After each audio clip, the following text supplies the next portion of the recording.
मुझे समझ में नहीं आता मैं इस अवसर पर कैसे अब क्या विचार व्यक्त करूं।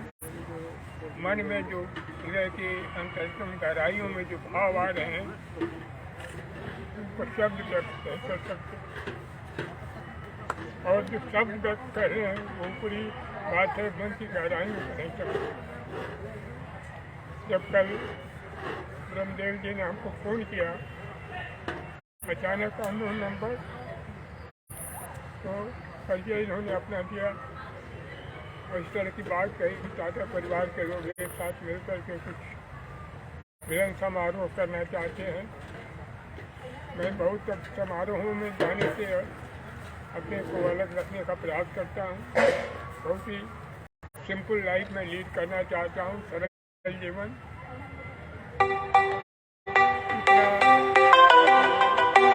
से स्नेह मिला है सर्वप्रथम मैं किया। मैं कैसे इस सम्मान को किस रूप में आपको अदा कर सकते लौटा सकूं। आपका हमारे ऊपर बहुत बड़ा ऋण हो गया है और इसको ईश्वर की कृपा रहे कि आपके सब परिवार और वो लोग भी इस टाटा परिवार से जुड़े हुए हैं, सब सुखी रहें, संपन्न रहें सब परिवार। कुछ चीज़ें जो आज मेरे मन में आ रही थी, रिटायरमेंट के बाद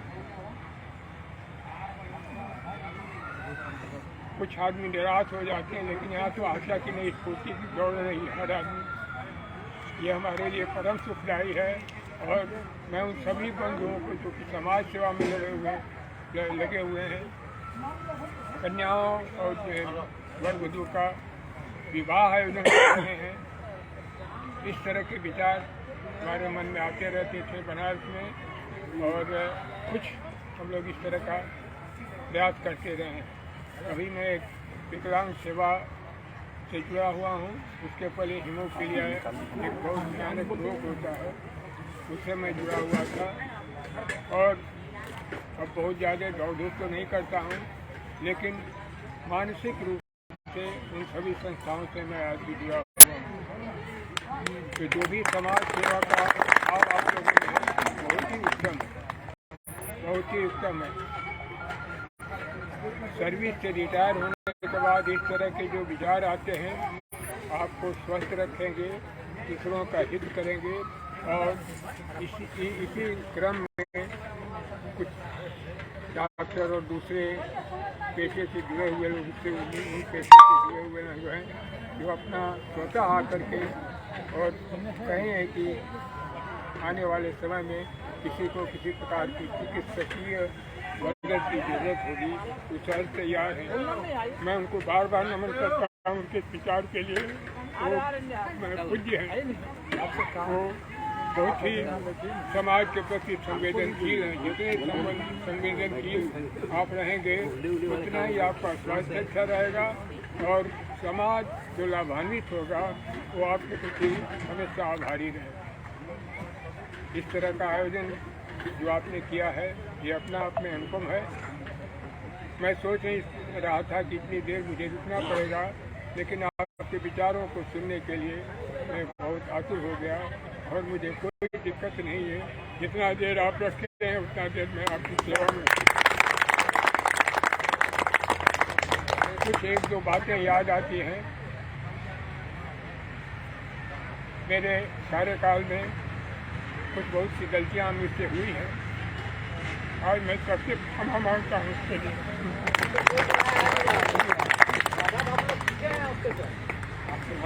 और एक मौका हमारे लिए मिला कि हम आपसे क्षमा लें। बहुत दिन से सोच रहे थे कि हमारे दरिया डिवीजन के बहुत से साथी हैं, मैं हर एक के प्रति आभारी हूँ। माइनर या स्लीपर से लेकर के ऊँचे से ऊँचे पद वाले हैं, सब हमारे लिए एक मजबूत दीवार के रूप में खड़े होकर के मौके पर साथ दिए। और ये सब ईश्वर की कृपा है, मेरे से कुछ नहीं होता, सब भगवान की है। तो आज सब लोग इकट्ठा हुए हैं, गुलाम बाबू और डॉक्टर सानी और दूसरे मित्रगढ़ जो हैं उनके जो दर्शन हुए हैं, मेरे लिए सौभाग्य की बात है। एक छोटा सा अनुभव आपको सिजवा को लेने का बताना चाहूँगा।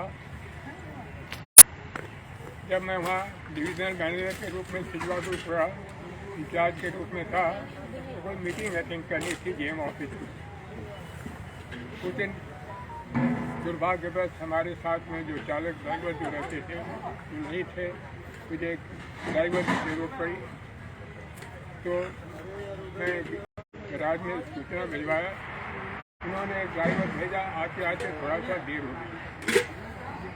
जब मैं चला भेड़ाटांग कोलियरी ऑफिस से जब निकला तो मैंने देखा कि उनके हाथ काँप रहे हैं। आश्चर्य में पड़ा कभी इनके हाथ क्यों काँप रहे हैं। हमने पूछा कि आप क्यों इतना इस तरह से नर्वस से दिखाई दे। उन्होंने उत्तर दिया कि सर आपको डर लग रहा है। मैंने आश्चर्य में पड़ा। मैंने पूछा भैया आप कभी हमारे साथ काम किए हैं? उन्होंने कहा कि नहीं। तो आपको डर किस बात का लग रहा है? और इस तरह से अगर आप स्टीयरिंग को घुमाइएगा तो ना आपके लिए सुरक्षित है न मेरे लिए। मैं कहा आप पीछे बैठे सीट पर और मैं ड्राइव करके ले चलूँगा। अगर गाड़ी एक दूसरी घटना में देखा सिजवा कोली में 1970 में कुछ समय के लिए, कुछ महीने के लिए था। उसके बाद फिर डिगवाड़ी चला गया था। तो सुबह मैं देखता था उस समय चावला साहब, आरती चावला साहब फारूक विजिट में गए हुए थे और गांधी साहब मैनेजर। तो लैंड मास्टर करके कोई कार उस समय आती थी, उससे आते थे।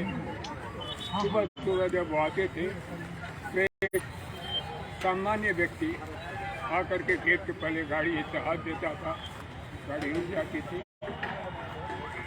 उसके बाद वो नमस्कार करते थे और फिर लौट जाते थे।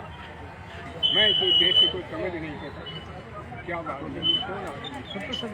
उसकी जानकारी जब बाद में मैंने की तो मालूम हुआ कि वो एक लाइन मिस्त्री थे जो किसी केस में उनका नाम आने की वजह से वो डिसमिस कर दिए गए। मैं आश्चर्य में पड़ा। आज भी वो चीज़ हमको याद आती रहती है कि टाटा कंपनी का डिसमिस एम्प्लॉय भी आकर के रोज मैंने उसकी गाड़ी रुका और कुछ नहीं कहते थे, केवल आते थे, नमस्कार करते थे, मैनेजर साहब गाड़ी रोकते थे, उसके बाद ये रास्ते से हट जाते थे और कोई क्षेत्र प्रवेश करते थे। एक तीसरी घटना डिगवाड़ी कोलियरी में नाइट इंस्पेक्शन में गया। नाइट इंस्पेक्शन में बहुत लोगों को डर लगता था, भय लगता था, लेकिन ये भगवान की कृपा ही थी कि कितने 7 साल या उससे अधिक मैं मैनेजर के पद पर रहा। तो उस समय रात का इंस्पेक्शन मिस नहीं किया मैंने। भगवान की कृपा थी, हमने कुछ नहीं की। नाइट इंस्पेक्शन मैनेजर के लिए 2 हफ्ता में एक दिन करना हो सकता था। एक दिन वही डिगवाड़ी कोली में गया। एक माइनर थे, राम प्रसाद जी नाम था उनका। वो बिना जूता के काम कर रहे थे। हमने पूछा जूता पहन के क्यों नहीं है? जूता नहीं मिला है क्या? बोले कि सर मिला है। कहाँ है? रखे हैं।